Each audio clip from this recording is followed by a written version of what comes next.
ব্যাঙ রাজ্যের সকল নাগরিক তোমরা সবাই কই?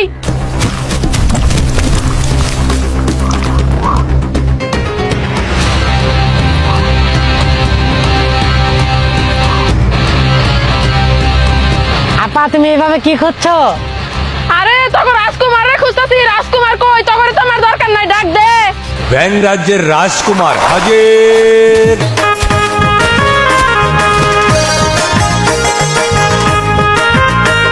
হ্যাঁ পায়েল আপা বলো, কেন রেখেছো আমাকে? তোমার কাছে আমি একটা বিপদে পড়ে আইছি, আমার ওই বিপদটা উদ্ধার করতে হইব। জানি তো, বিপদে না পড়লে কি পায়েল আপাই ব্যাং রাজকুমারকে স্মরণ করে?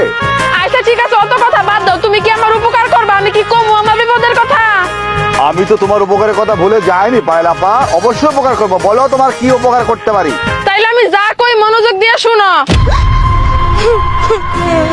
কিরে বেটি, তোর কি হয়েছে? তুই কান্দোস কে?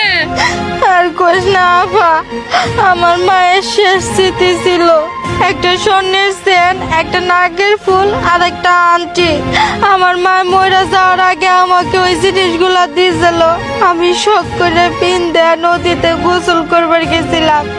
এখন গোসল করে উইটা দেখি আমার সাথে একটা সোনার গয়নাও নাই, সব ওই নদীতে পড়ে গেছে। হায় হায় রে, তুই কি কইতাছস? নদী তো এটা বিশাল নদী, জিনিসগুলো এমনি করে হারায় ফেলাইলি, এখন কেমনে করে তুই খুঁজে পাবি পাগল? এর জন্যই তো আমি তোমার কাছে আইছি। ইয়াল্লা, নদীতে তুই স্বর্ণের জিনিসগুলো হারায় ফেলাইছস, আমি কি করবো? হ্যাঁ না, তুমি যে পারো না এমন কোনো কাম নাই, তুমি কোনো না কোনো ভাবে উদ্ধার করে দাও না। আচ্ছা আচ্ছা ঠিক আছে, কান্দিস না, আমি দেখতাছি।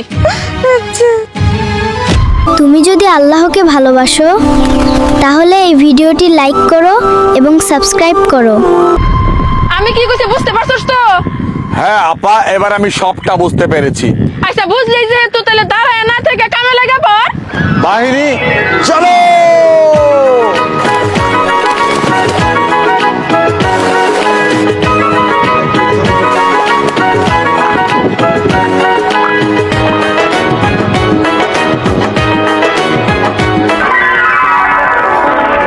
বিথি, ওই যে দেখ তোর সেন নিয়ে আইতাছে। ইয়াল্লা, ওই আপা, ওই যে আমার নাক ফুলাইতাছে। ইয়াল্লা, ওই তো আংটি তো নিয়ে এসেছে, ওর সব জিনিস হাজির। পায়েল আপা দেখো, আমার সৈন্যরা তোমার সব জিনিস নিয়ে এসেছে। ওইটা তো আমি দেখতেই পারতাছি। আমাকে জিনিস আমরা বুঝতে পাইছি, সমস্যা নাই। তোমার অনেক অনেক ধন্যবাদ, সারা জীবন তোমারে আমরা মনে রাখবো। যাও তোমরা চলে যাও, যা তোর জিনিসটি নিয়ে আয়। আচ্ছা।